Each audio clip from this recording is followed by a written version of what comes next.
विनय शर्मा गारू, वर्धन शर्मा गारू, श्रीकांत शर्मा, प्राण शर्मा।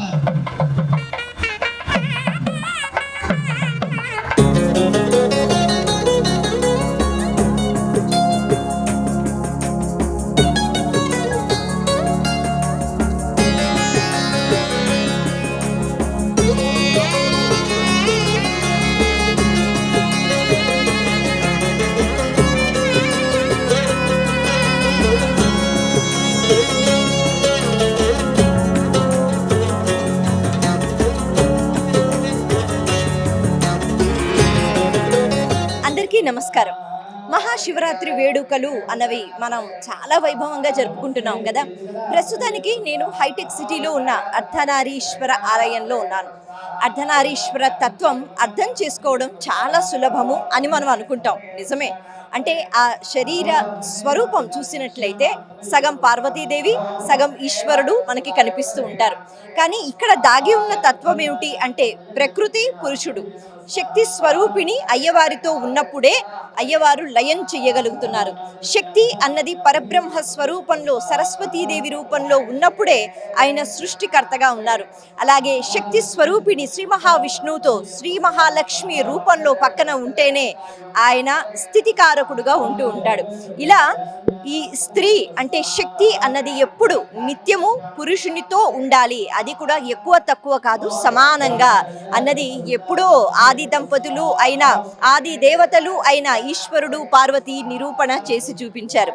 అయితే అర్ధనారీశ్వర తత్వానికి సంబంధించి ఒక కథ మనకి వినిపిస్తూ ఉంటుంది. మరి ఈ కథ చెప్పుకుని అసలు ఆ కథలో దాగి ఉన్న అంతరార్థం ఏమిటి చెప్పుకుందాం. పూర్వం ఈశ్వరుడి యొక్క మహాభక్తుడు భృంగిరీటి, అతనికి ఈశ్వరుడు అంటే చాలా ఇష్టం.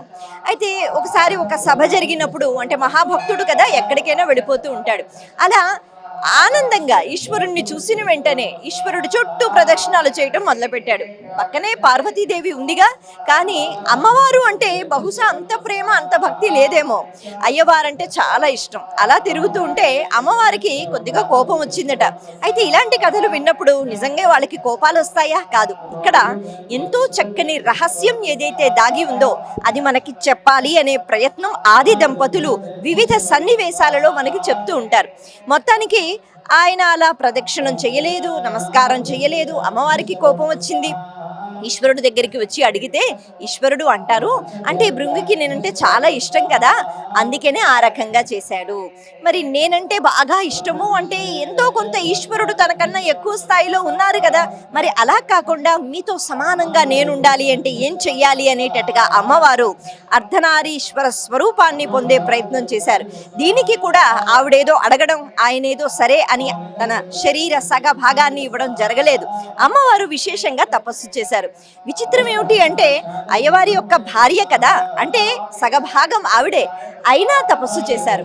అంటే ఇక్కడ మనం తెలుసుకోవాల్సిన విషయం ఏమిటి, భగవంతుడు వచ్చి మనలో కూర్చోవాలన్నా, భగవంతుడితో మనం ఉండాలన్నా, భగవంతుడు మనతో ఉండాలన్నా తపస్సు సాధన చాలా ముఖ్యం.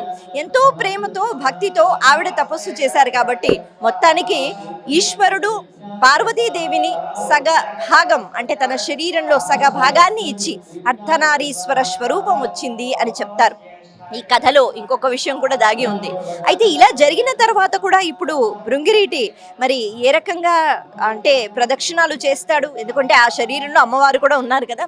అయితే ఒక తేనెటీగ రూపాన్ని ధరించి మధ్యలో ఒక చిన్న రంధ్రం చేసుకుని అలా మధ్యలోంచి దూరి, అంటే ఏ భాగం వైపు అయితే ఈశ్వరుడు ఉంటారో అక్కడి నుంచి అలా దూరిపోయి అలా బయటకు వచ్చేసేట. అమ్మవారికి మాత్రం ప్రదక్షిణం చేయలేదట. ఈ కథ మనకి వినిపిస్తూ ఉంటుంది. తరువాత సరే ఇంత ప్రేమ చూపిస్తున్నాడని అమ్మవారు కూడా కోపం తగ్గించుకున్నారు. భృంగిరెడ్డి కూడా మళ్ళీ అమ్మవారికి దాసుడైపోయాడు. ఈ కథ మనకి అలా వినిపిస్తూ ఉంటుంది పురాణాలలో. అయితే ఇక్కడ తెలుసుకోవాల్సిన విషయం ఏమిటి అంటే భగవంతుడు ఎప్పుడూ మనతో ఉండడానికి ఇష్టపడతాడు. భగవంతుడిలో సగము అని కాదు, మనలో భగవంతుడు వచ్చి కూర్చుంటాడు. అలా చెయ్యగలగాలి అంటే సాధన ఉండాలి, భక్తి ఉండాలి, ప్రేమ ఉండాలి. భగవంతునితో సమానంగా మనం ఉండాలి అంటే అసలు మన ప్రవర్తన ఎలా ఉండాలి, భగవంతుడు వచ్చి ఈ మనసులో కూర్చోవాలి అంటే మన ప్రవర్తన ఎలా ఉండాలి, అర్ధనారీశ్వర స్వరూపం మనకి చెప్తుంది. ఎవ్వరూ గొప్ప కాదు, ఎవ్వరూ తక్కువ కాదు. ప్రతి ఒక్క జీవిలో పరమాత్మ ఉంటాడు. ప్రతి ఒక్క జీవిని పరమాత్మ స్వరూపంగా చూడాలి. ప్రతి ఒక్క జీవిలో పరమేశ్వరుడు కలిసి ఉన్నాడు. ఏ రకంగా అయితే శక్తితో కూడుకుని ఉన్నాడు, అలాగే శక్తి స్వరూపిణి యొక్క శక్తి పొంది ఈ ప్రకృతిలో ప్రతి పదార్థం ఉంది. కాబట్టి ప్రతి పదార్థంలో సగభాగమైన ఈశ్వరుడు అనే విషయం ఇక్కడ మనం తెలుసుకోవాలి అర్ధనారీశ్వర స్వరూపంతో. అటువంటి ఈ అర్ధనారీశ్వర దేవాలయంలో మనం ఉన్నాము. ఇక్కడ జరిగే కార్యక్రమాల్ని కూడా ఇంకా మనం వీక్షిద్దాం, ఆనందంగా ఈ శివరాత్రి మహోత్సవాన్ని జరుపుకుందాం.